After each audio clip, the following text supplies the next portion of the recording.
हरे हरे हरे कृष्ण कृष्ण कृष्ण हरे हरे हरे राम राम राम हरे हरे हरे कृष्ण कृष्ण कृष्ण हरे हरे हरे राम राम राम हरे हरे हरे कृष्ण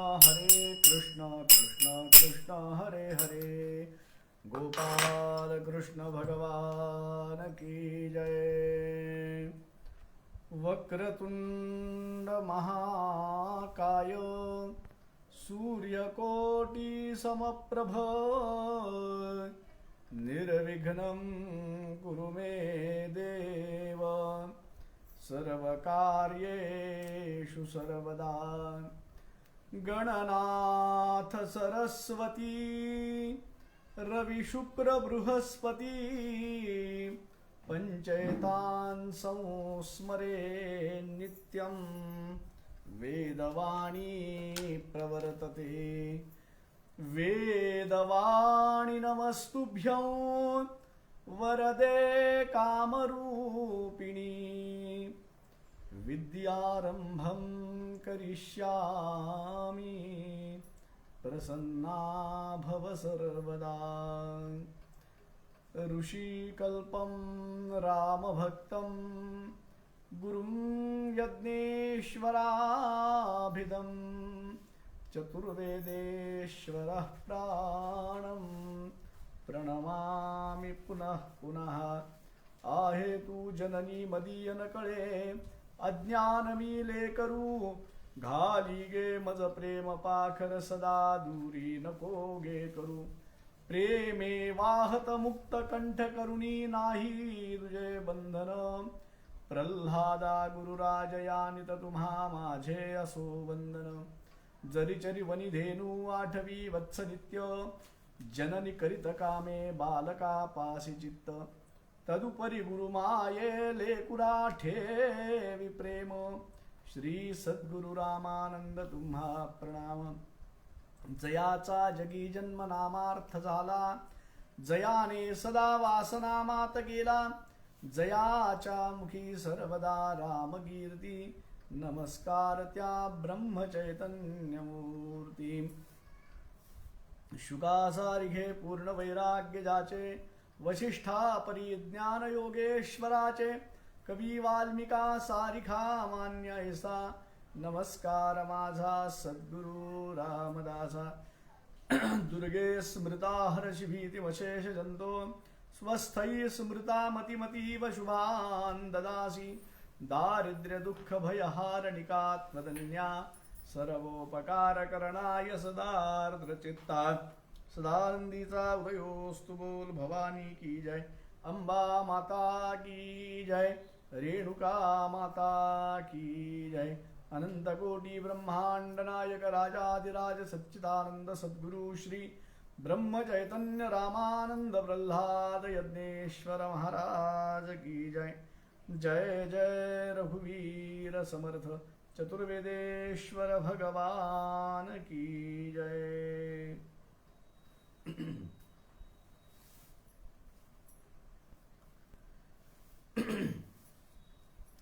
देवी भागवत कथा श्रावण मास निमित्त आपण पाहत आहोत। कालच्या सत्रामध्ये आपण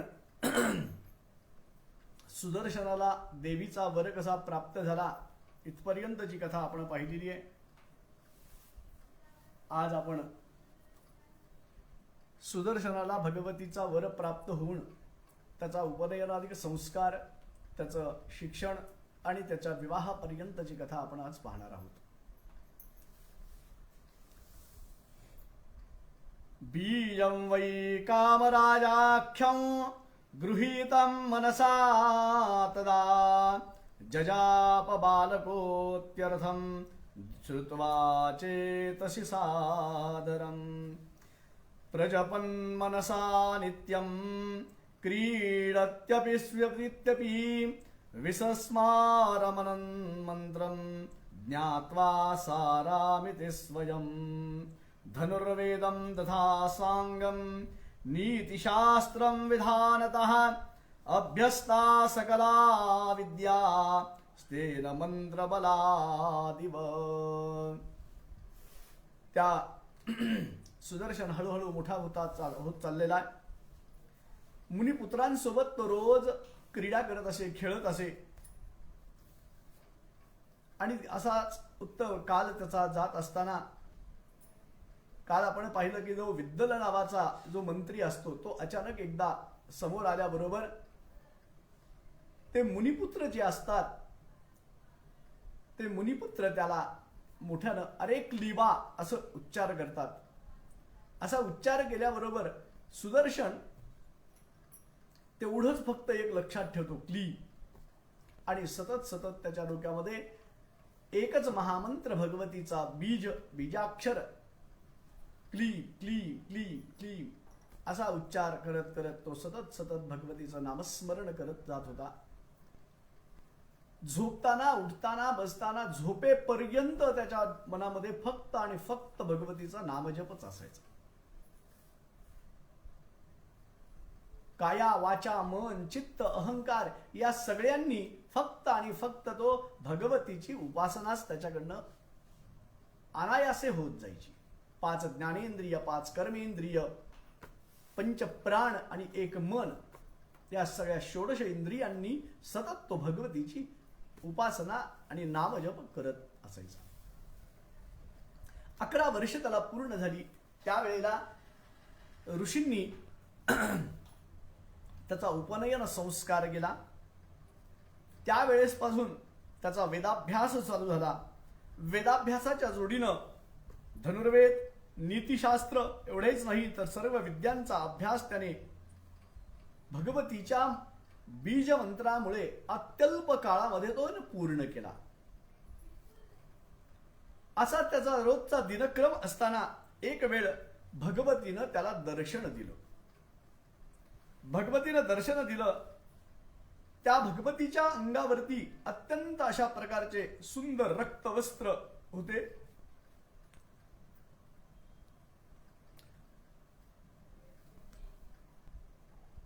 अत्यंत रक्तवर्ण वस्त्र, आभूषण, सुंदर अशा प्रकारची भगवती त्यांनी पाहिली. कदाचित सोपे प्रत्यक्षम देवी रूपम ददर्शः रक्तांबरम रक्तवर्ण रक्तसारवांगभूषणम. सर्वांगणी रक्तवर्णाची अशी ती देवी पाहिली आणि त्याने भगवतीला साष्टांग प्रणिपात केला, नमस्कार केला. भगवतीनं त्याला आशीर्वाद दिला, तू राजा होशील.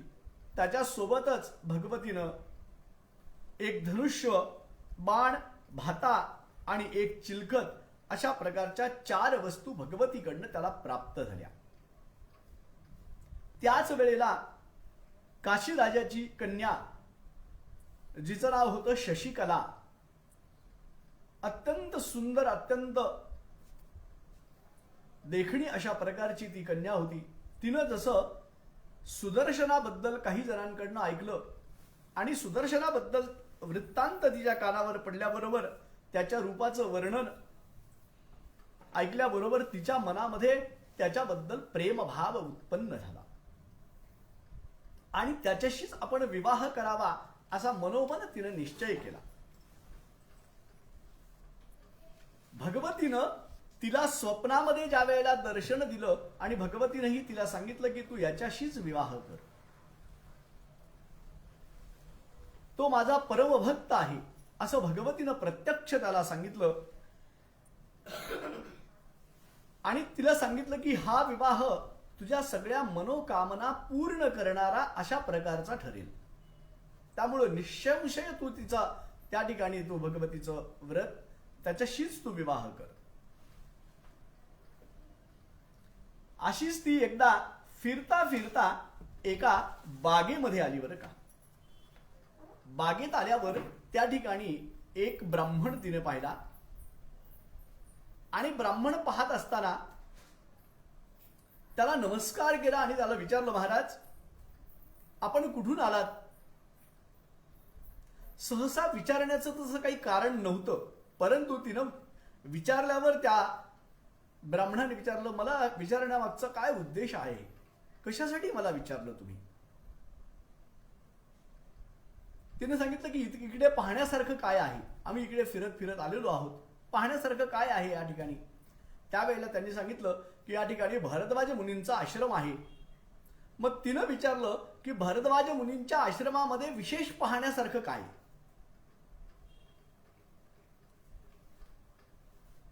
त्या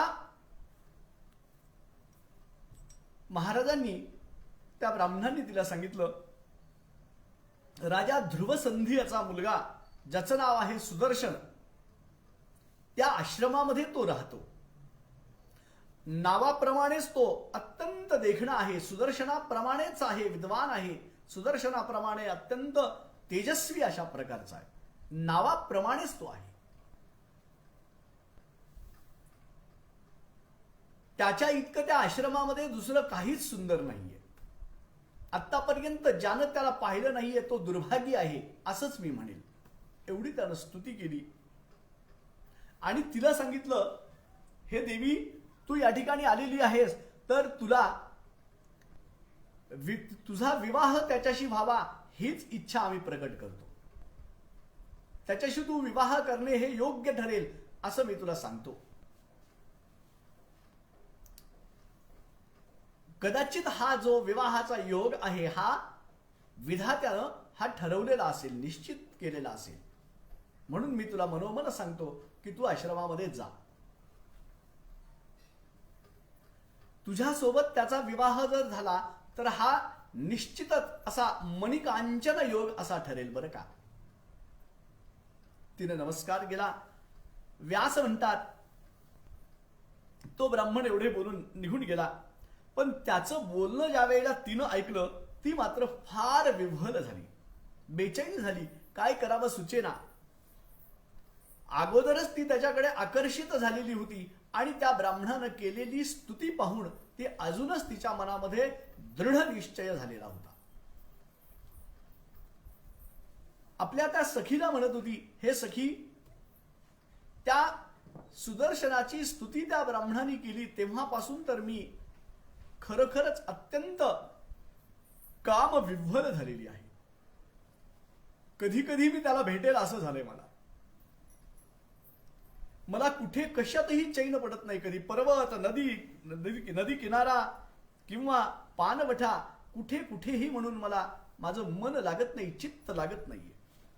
एवढंच नाही तर मी त्या रेशमी शय्येवर ज्या वेळेला झोपते त्या झोप सुद्धा मला येत नाहीये. मला खाण्यासाठी काही आवडत नाहीये, कशाची म्हणून इच्छा होत नाहीये.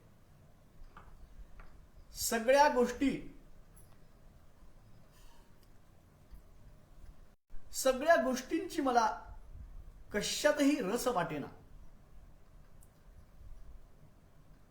असं मला वाटतं की आत्ता जावा आणि त्याच्याशी विवाह करावा, अशी माझी अवस्था झालेली आहे. परंतु काय करू, मी अजून पित्याच्या बंधनामध्ये आहे, संस्कारित आहे.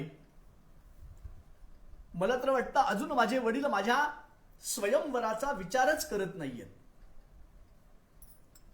मला वाटतं की वडिलांना जाऊन सांगावं की सुदर्शनाला मी पसंत केलेले आणि माझा त्याच्यासोबत विवाह लावून द्यावा. असं करणंही योग्य नाही ठरणार, म्हणून मी शांत आहे. काय करावं असा विचार करून ती शांतपणे त्या ठिकाणी बसून राहिली. व्यास म्हणतात, निर्धन आणि एकाकी असा, बलहीन असा तो फलाहारी वनवासी सुदर्शनच तिला आवडला. परंतु त्याच्याकडे वाग्बीज असणारा भगवतीचा मंत्र होता. भगवतीचा तो महान उपासक होता. अखंड भगवतीच्या जपानं सुदर्शनाला नानाविध प्रकारच्या सिद्धी प्राप्त झालेल्या होत्या. त्याच दिवसात एक अशी अचानक घटना घडली की शृंगवेरपूरचा एका भिल्ल राजानं सुंदर अशा प्रकारचा एक रथ तयार केला. मोठ्या प्रेमानं तो तयार केला. 4 घोडे, अत्यंत बलवान सुंदर अशा प्रकारचे घोडे त्याला जुंपले त्याच्यामध्ये सगळं साहित्य, धनुष्य, बाण वगैरे जे काही युद्धासाठी जी काही सामग्री असते ती सगळी सामग्री त्याच्यामध्ये त्यांनी ठेवली आणि त्या सुदर्शनाला तो रथ भेट म्हणून दिला. त्याचं अशा प्रकारचं प्रेम पाहून त्या राजपुत्रानं देखील त्याला फळे वगैरे त्याला दिली. त्याने नमस्कार केला आणि तो निघून गेला. भिल्ल राजा ज्या वेळेला निघून गेला त्यावेळेला त्या ठिकाणी असणारे जे मुनी आहेत कौतुकानं त्या सगळ्या तपस्व्यांनी उद्गार काढले. त्या राजकुमाराला सांगितलं, हे राजकुमारा, आत्ता जो सगळा काही वृत्तांत घडलेला आहे, ही जी घटना आत्ता घडलेली आहे, हा खरोखरच तुझ्यासाठी हा शुभ शकून आहे. आम्हाला असं मनोमन असं आम्हाला वाटतं की निश्चितच तुला लवकरात लवकर राज्याची प्राप्ती होणार असेल. हे कानावर मनोरमेच्या ही शब्द कानावर पडल्याबरोबर मनोरमेनं सगळ्या ऋषींना नमस्कार केला आणि सांगितलं, महाराज तुमचे बोलणे खरे होवो, निश्चितच तुमचे बोलणे खरे होवो, मी वारंवार तुम्हाला प्रणाम करते. माझा पुत्र तर खरोखर तुमचा दास आहे, परंतु तुमच्या सगळ्या विद्वानांची, सगळ्या ब्राह्मणांची, सगळ्या मुनींची त्यानं सेवा केलेली आहे, त्या सेवेचंच हे फल आहे. राज्य तर त्याला प्राप्त होईल, पण तुमच्या सगळ्यांच्या आशीर्वादानं ते प्राप्त होणार आहे. नाहीतर कुणाची मदत नसताना, काहीही नसताना अशा प्रकारचा शुभशकुन घडावा हे एक भगवतीचं आणि तुमच्या आशीर्वादांचंच सामर्थ्य आहे. व्यास पुढे सांगतात, जेव्हा तो सुदर्शन रथात बसून निघत असे, त्या रथामध्ये जाऊन रोज तो फिरायला ज्या वेळेला जायचा ना, त्यावेळेला असा भास व्हायचा की औक्षणी, अनेक औक्षणी सैन्य घेऊन तो एकटा निघालेला आहे. त्याच्यासोबत इतकं सैन्य आहे असा भीतीदायक तो वाटायचा सगळ्यांना. भगवती प्रसन्न झाली तर या पृथ्वीवरील तर काय, पण कुठलीही वस्तू कधीच कुणाला न मिळणे, अप्राप्य अशा प्रकारची वस्तू नसते. भगवतीच्या कृपेनं सगळं काही प्राप्त होऊ शकतं. पण ज्यांचा भगवतीच्या उपासनेवर विश्वास नसेल ते सगळे लोक रोगांनी व्यापलेले असतात. अत्यंत दयनीय अवस्था त्यांची होत असते. म्हणून नित्य भगवतीची उपासना करावी, शक्तीची उपासना करावी, आदि शक्तीची उपासना करावी.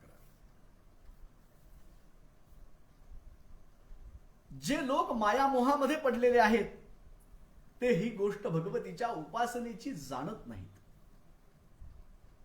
पाखंडी लोक भगवतीची उपासना करत नाहीत.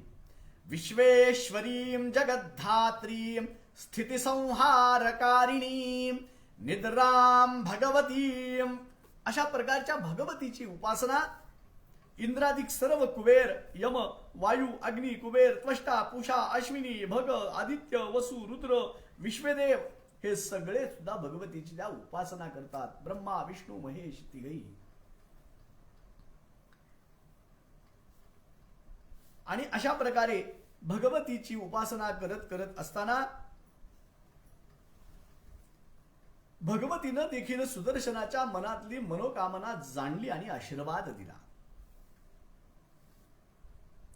इकडे राजकन्या शशिकला अत्यंत व्याकुळ झालेली असल्यामुळे त्याच्या पित्याच्या लक्षात आलं की आपली मुलगी आता विवाहास योग्य झालेली आहे, आपण हिचं स्वयंवर करावं. मग स्वयंवर जर करायचं, स्वयंवर जाणकारांनी असं सांगितलेलं की 3 प्रकारचे स्वयंवर असतात बरं का. आणि स्वयंवर हे राजांसाठीच योग्य, सामान्य माणसांसाठी योग्य नाहीये.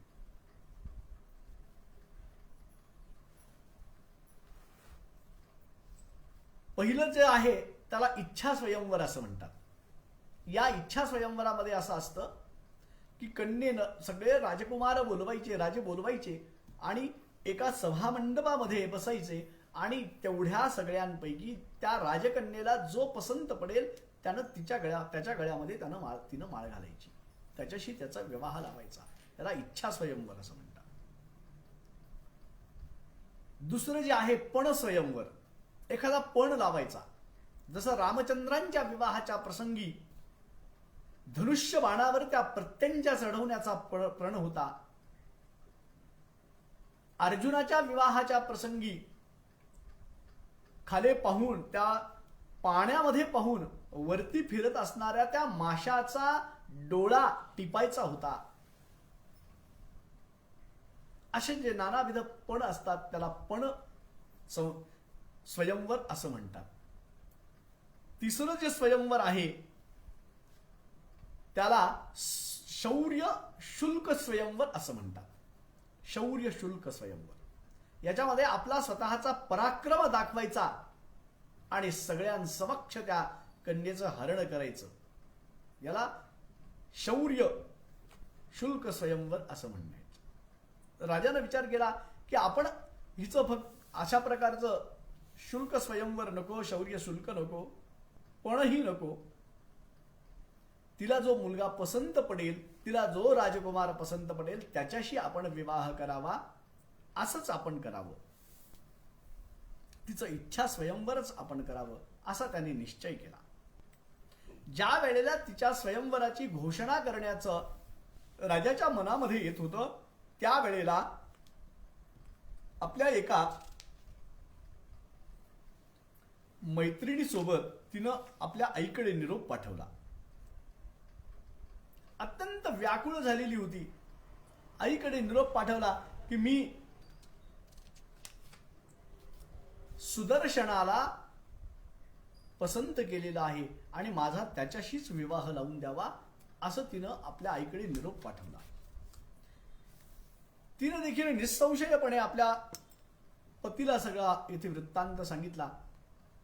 तो अत्यंत हसला. त्याने सांगितलं हे काय मूर्खपणा आहे. तो राज्य भ्रष्ट असणारा, त्याच्याकडे ना धन आहे, ना राज्य आहे, ना काहीही आहे, सैन्य आहे, काहीच नाहीये. वनवासी आहे तो. राजपुत्र जरी असाल तरी तो वनवासी आहे. कंदमूल फल भक्षण करून राहणार आहे. त्याच्याशी विवाह करून काय मिळणार आहे. तो आपल्या मुलीच्या योग्य कसा असू शकेल. आता तू जा आणि तिला सांग उत्तमोत्तम राजपुत्रांना मी या ठिकाणी बोलवलंय, त्यांच्यापैकी एखाद्या राजपुत्राशी तू विवाह कर.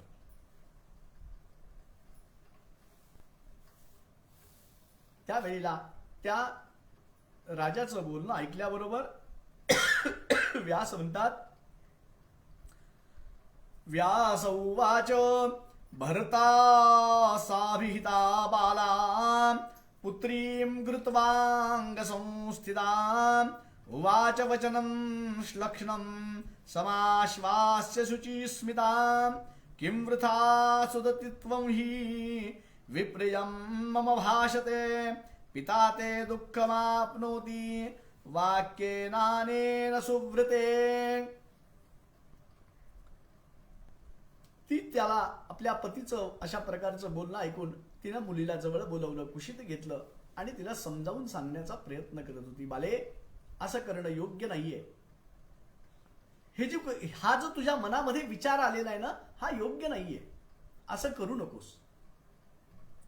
असं केल्यानंतर तुला कुठल्या प्रकारचं सुख प्राप्त होणार आहे?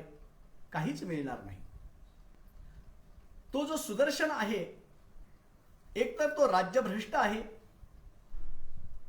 कुठल्याही प्रकारचं त्याच्याकडे धन संपत्ती नाही, राज्य नाही.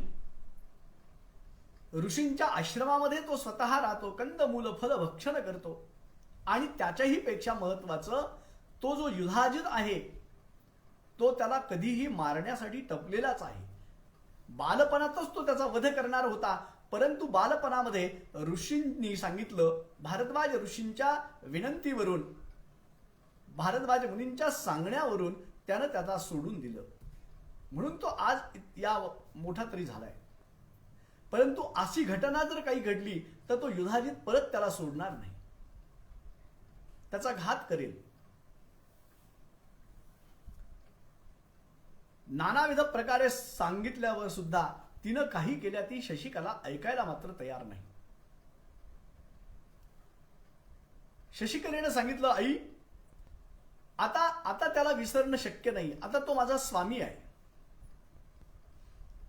कसा जरी असेल, राज्य भ्रष्ट जरी असेल तरी तोच मला प्रिय आहे.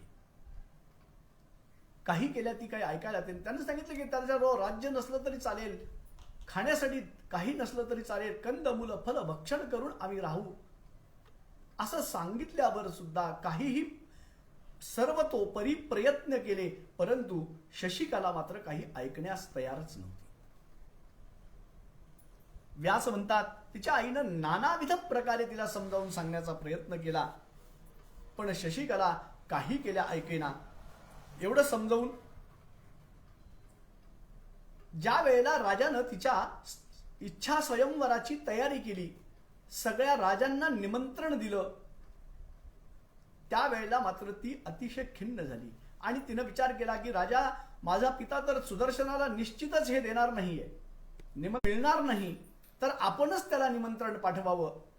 त्यामुळं तिच्या विश्वासातल्या एका विद्वान ब्राह्मणाला तिनं बोलावलं, नमस्कार केला आणि तिनं सांगितलं, महाराज आपण माझं एक कार्य करावं, आपणच एक, खरोखर मी आपणावरच विश्वास ठेवू शकते. सुदर्शनाला, भरद्वाज मुनींच्या आश्रमामध्ये जाऊन सुदर्शनाला माझा निरोप देऊन या.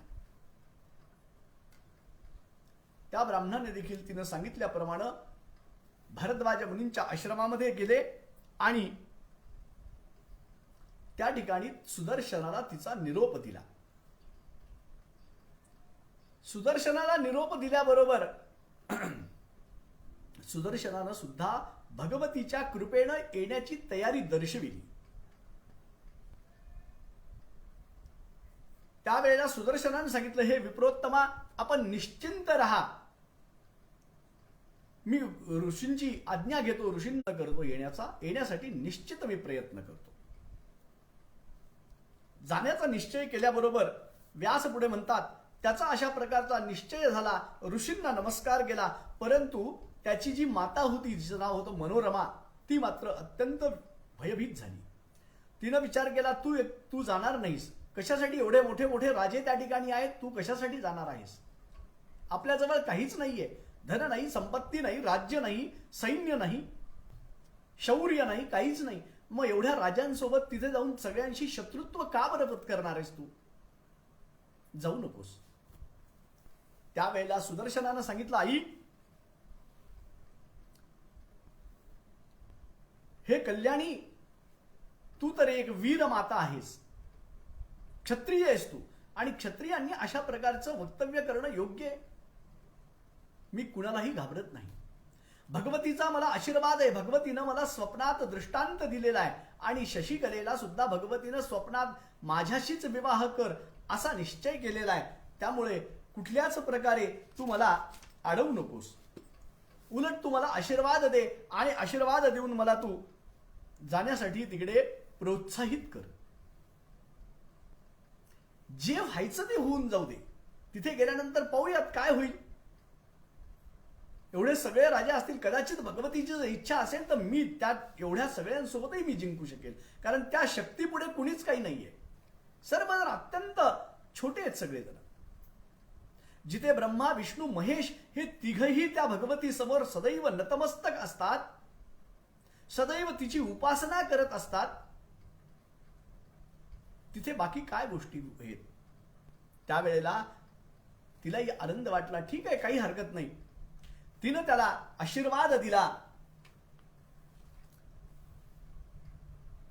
पार्वती पार्श्वयोपातो शिवा सर्वत्र साम्प्रतम वाराही विषमे मार्गे दुर्गा दुर्गेषु कर्हिचित कालिका कलहे घोरे पातु त्वां परमेश्वरी मंडपे तत्र मातंगी तथा सौम्या स्वयंवरे भवानी भूपमध्ये तु पातु त्वां भवमोचनी गिरिजा गिरिदुर्गेषु चामुण्डा चत्वरेषु च कामगा काननेष्वेवं रक्षतु त्वां सनातनी विवादे वैष्णवी शक्ति रवत्तत्वां रघुद्रुह भैरवी चरणे सौम्य शत्रूणां वै समागमे सर्वदा सर्वदेशेषु पातु त्वां भुवनेश्वरी महामाया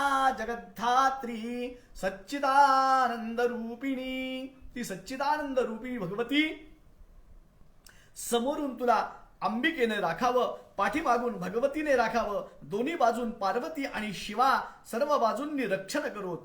अवघड मायामध्ये वाराहीनं तुझं रक्षण करावं, दुर्गामध्ये दुर्गा देवीने तुझं रक्षण करावं. फार भयंकर अशा प्रकारच्या कलहामध्ये परमेश्वरी कालिका तुझं रक्षण करेल. मंडपामध्ये मातंगी देवी तुझं रक्षण करेल. प्रत्यक्ष स्वयंवराच्या वेळी सौम्या देवी तुझं रक्षण करेल आणि सर्व राजांपासून तुझं रक्षण करण्यासाठी भवमोचनी ही भगवती तुझं संरक्षण करेल. पर्वत दर्यांमध्ये गिरिजा देवी तुझं रक्षण करेल. चव्हाट्यावर चामुंडा देवी तुझं रक्षण करेल आणि सनातनी कामगा अरण्यामध्ये तुझं रक्षण करेल. हे रघुवंशोत्तमा, वादविवादाच्या प्रसंगी वैष्णवी भगवती तुझं रक्षण करेल. शत्रूंशी सामना करते वेळी भैरवी शक्ती तुझे रक्षण करेल. भुवनेश्वरी तर सदा सर्वदा या जगामध्ये तुझं संरक्षण करतच असेल. अशा प्रकार त्या सच्चिदानंद स्वरूपी भगवतीचं स्मरण कर चित्तामध्ये तुझ्या, आणि मी सुद्धा तुझ्या सोबत येते, चिंता करू नकोस. असं म्हटल्याबरोबर दोघेही त्या रथारूढ झाले आणि रथारूढ होऊन निघाले. रथारूढ गच्छन् बधिमिलित भूदेव पटलई. अत्यंत सुंदर अशा प्रकारचा रथ चालत चालत चालत निघालाय पुढे. दोघेही माता आणि पुत्र सुदर्शन त्या स्वयंवराच्या दिशेनं निघालेली आहेत. आणि त्या स्वयंवराच्या दिशेनं निघाल्यावर अतिशय आनंद झाला. त्या ठिकाणी येऊन पोहोचला. सुबाहू राजा त्याला सामोरा गेला. अत्यंत त्याचं स्वागत केलं. सुयोग्य अशा प्रकारचं त्याच्या राहण्याची खाण्याची सगळी व्यवस्था त्या ठिकाणी केली आणि त्याच्यासाठी काही विशिष्ट सेवक सुद्धा त्याच्यासाठी नेमून दिले, त्याचं कार्य करण्यासाठी, त्याची सेवा करण्यासाठी. अनेक देशांचे राजे त्या ठिकाणी आले होते आणि त्यामध्ये करुष नरेश, मद्र देशाधिपती, सिंधू राजा, माहिष्मतीचा भूपती, पांचाल नरेश, पार्वतीय, कामरूप देशीचा देखणा नृप, कर्नाटक, चौल, विदर्भ अशा अनेक देशांचे राजे आपापल्या सगळ्या सैन्यांसह त्या ठिकाणी आले होते. कदाचित या विवाह प्रसंगामध्ये, या स्वयंवरामध्ये गरजच पडली तर आपल्याला युद्ध सुद्धा करावं लागेल या उद्देशानं आपल्या सगळ्या सैनिकांसोबत ते आलेले होते. अनेक आणखीन कित्येक असे राजे त्या ठिकाणी आले आणि या सगळ्यांनी त्या राजकुमार सुदर्शनाला पाहिल्यावर सगळ्यांच्या मनामध्ये अशी कुरबुर निर्माण झाली. सगळ्यांना वाटलं की हा निर्धन, राज्यभ्रष्ट, वनवासी असा राजा या ठिकाणी काय करतोय. या ठिकाणी त्याला येण्याचं निमंत्रण कुणी दिलं.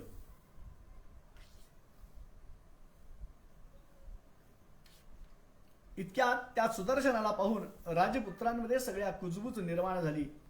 एवढे सेना मंडित अशा प्रकारचे राजे असताना हा या ठिकाणी कशासाठी आला. त्यावेळेला तो महाबाहू त्याला भेटल्यावर त्याच्या मनामध्ये मात्र अत्यंत राग आला. त्या सगळ्या राजांनी जाऊन सांगितलं सगळ्यांना. सगळ्यांची बैठक झाली आणि सगळ्यांनी विचार केला की याला या स्वयंवरामध्ये भाग घेताच येणार नाही.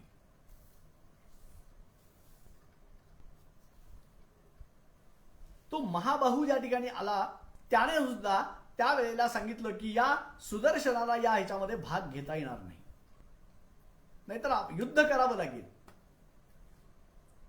बाकीचे राजे म्हणाले, अहो पण या ठिकाणी युद्ध करण्याचं कारणच काय. आपण इच्छा स्वयंवरासाठी आपण आलेलो आहोत, शौर्य स्वयंवरासाठी आपण या ठिकाणी आलेलो नाहीयेत.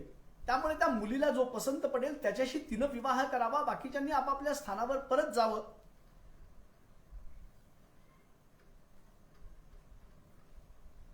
कदाचित असंही होऊ शकेल तुमचा जो नातू आहे त्याला सुद्धा ती पसंत करू शकेल, किंवा आलेले जे काही राजकुमार आहेत या सगळ्यापैकी कुणाला तरी ती एकाला पसंत करणार आहे. म्हणून आपण असा युद्धाचा प्रसंग या ठिकाणी कशासाठी विचारात घ्यावा? काही कारण नाहीये त्याच्यासाठी. व्यासांनी आपलं सगळं पुढचं कथन पुढे सुरू ठेवलं. केरळ देशाच्या राजाचे बोलणे असे ऐकल्यानंतर युधाजित राजा अत्यंत क्रोधी झाला, अत्यंत राग आला. त्यांनी सांगितलं, हे राजेंद्रा, तुम्ही सांगतात हे सत्य आहे, पण या सर्व राजांमध्ये तुम्ही सत्यवचनी, जितेंद्रिय, अत्यंत पराक्रमी आहात, मला मान्य आहे. परंतु मला एक सांगा, सिंहाचा वाटा गिधाड कसा काय घेऊन जाऊ शकेल हो? एवढे सगळे शूरवीर राजे आलेले आहेत, देशोदेशीचे राजे आहेत, वैभव संपन्न आहेत, सुंदर आहेत एकापेक्षा एक, आणि या सगळ्यांमधून त्यानं त्या सुदर्शनानं तिला घेऊन जावं? असं होणार नाही. असं जर झालं तर मी त्याला मारून टाकेल, या ठिकाणी युद्ध करेल. असा सगळा पेच प्रसंग त्या ठिकाणी उभवला. त्या सगळ्यांनी त्या सुबाहू राजाला बोलावून घेतलं. सगळ्या राजांमध्ये उलटसुलट अशा प्रकारची चर्चा चालत असताना त्या राजाने येऊन निवेदन केलं, महाराज,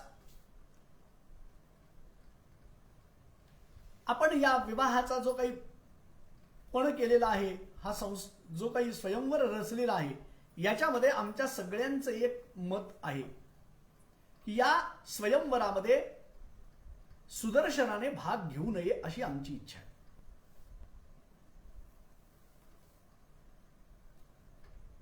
जे काही सगळे सुयोग्य अशा प्रकारचे राजे होते, सद्वर्तनी राजे होते, त्या सगळ्यांनी त्या सुदर्शनाला बोलावलं मंडपामध्ये आणि सुदर्शनाला सांगितलं, राजा, हे बाळा सुदर्शना, या स्वयंवरामध्ये तू भाग घेऊ नयेस, आमची सगळ्यांची अशी इच्छा आहे. तुझ्यापाशी सैन्य, खजिना वगैरे काहीच नाहीये, राज्यही नाहीये, राज्य भ्रष्ट आहेस तू, आणि राज्य भ्रष्ट असताना तू अशा प्रकारचा विचार करणं हे सुयोग्य नाहीये.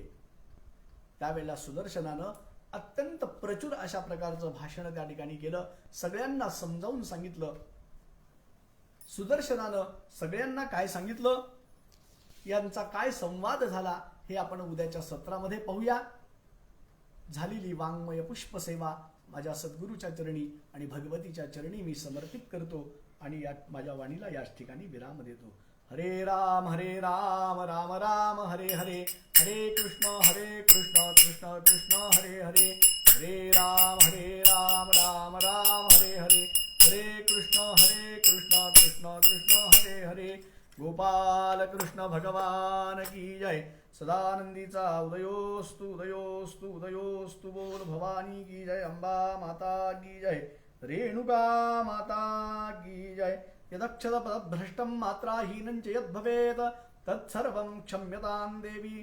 प्रसीद परमेश्वरी, प्रसीद परमेश्वरी.